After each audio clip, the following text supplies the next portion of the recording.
भोग बुद्धि और संग्रह बुद्धि जब तक हमारे अंतःकरण में है, तब तक हम योग में आरूढ़ नहीं हो सकते। योग में आरूढ़ होने के लिए, योग को धारण करने के लिए भोग वृत्ति,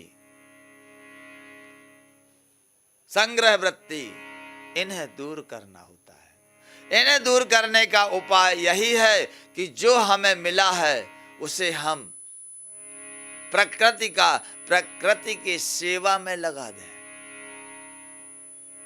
अगर हम दूसरे को सुखी देख करके और सुखी उत्पन्न होने लगेगा, सुखी होने लगेंगे, हमारा अंतःकरण प्रफुल्लित होने लगेगा, तो हमें सुख भोगने की आवश्यकता नहीं पड़ेगी, स्वतः हम प्रसन्न रहेंगे। फिर हमें किसी प्रकार की सुख भोगने की आवश्यकता नहीं पड़ेगी। यह सिद्धांत है।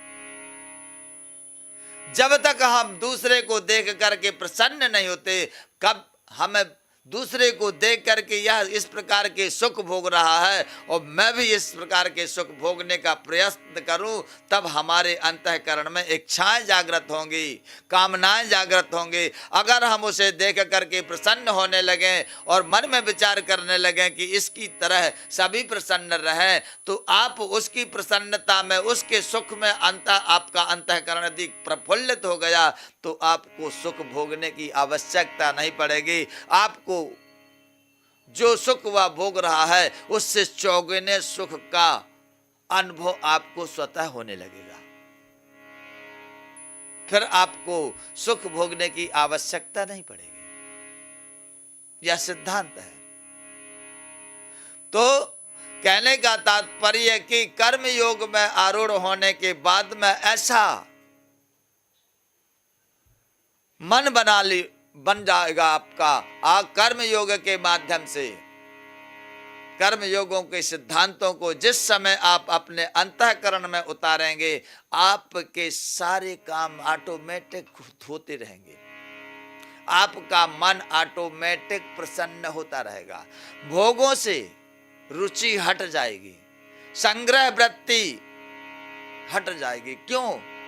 किसी को दुखी देख करके आप जब उसके दुख को दूर करने के लिए मन में कामना करेंगे, प्रयास करेंगे, तो आपकी जो संग्रह वृत्ति है उसमें लग जाएगी, उसके दुख दूर करने में लग जाएगी। आप की संग्रह वृत्ति भी समाप्त हो जाती है।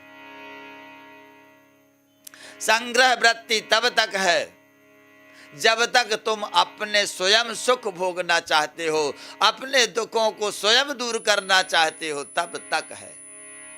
और जब आप दूसरे के दुखों को दूर करने की कोशिश करने लगे हुए, तो आपकी जो संग्रह वृत्ति है उसमें लग जाएगी। फिर आपकी संग्रह वृत्ति समाप्त हो जाएगी।